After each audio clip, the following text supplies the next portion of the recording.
રાજકોટ જિલ્લાના ધોરાજી તાલુકાને પણ સરકાર દ્વારા નવા સબસ્ટેશનની ભેટ મળી છે, જેનું 25ના રોજ વડાપ્રધાન નરેન્દ્ર મોદી વર્ચ્યુઅલ લોકાર્પણ કરશે। સરકાર શહેરી વિસ્તારથી લઈને ગ્રામ્ય વિસ્તાર સુધી વિકાસના કામો કરવા માટે તત્પર છે, ત્યારે સરકારનો વિકાસ છેવાડાના માનવી સુધી પહોંચે એવા હેતુ સાથે ગુજરાત અને કેન્દ્રની સરકાર વિકાસની ભેટ આપી રહી છે। વાત કરીએ તો રાજકોટ જિલ્લાના ધોરાજીની તો ધોરાજી તાલુકાના સુપેડી ગ્રામ ખાતે કરોડો રૂપિયાના ખર્ચે બનેલ નવનિર્મિત સબસ્ટેશનનો તારીખ 25માના રોજ વડાપ્રધાન નરેન્દ્ર મોદી વર્ચ્યુઅલ લોકાર્પણ કરવાના છે।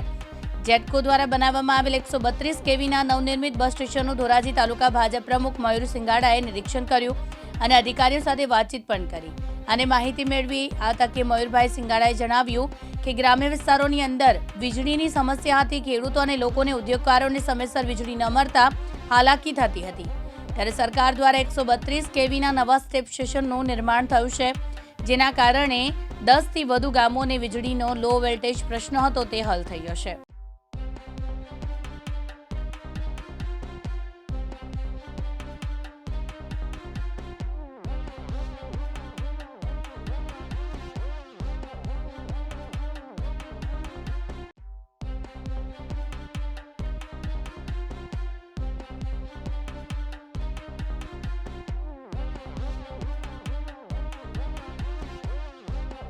મયુર સિંગાડા, ધોરાજી તાલુકા ભાજપ પ્રમુખ। આવતી 25 તારીખે માનનીય વડાપ્રધાન ગુજરાતની અંદર થયેલા વિકાસના કામોમાં અનેકવિધ વિકાસ કામોના લોકાર્પણ કરવા જઈ રહ્યા છે।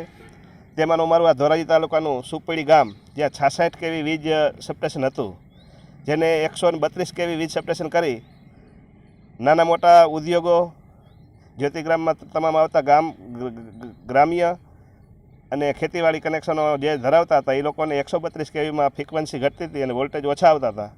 જે 132 કેવી સબસ્ટેશન ઊભું થયા પછી આજુબાજુના 10 ગામ, આજુબાજુના નાના મોટા ઉદ્યોગો જે બધાને વીજ પુરવઠો વ્યવસ્થિત અને પૂરા વોલ્ટેજ મળી રહે છે અને આવતી 25 તારીખે વડાપ્રધાન શ્રી એનું લોકાર્પણ કરે છે, જેથી આજુબાજુના ગામડા, ધોરાજી શહેર અને બધાને બહુ ખુશી વ્યક્ત કરીએ છીએ। બ્યુરો રિપોર્ટ, દિવ્યાંગ ન્યૂઝ, ધોરાજી, રાજકોટ।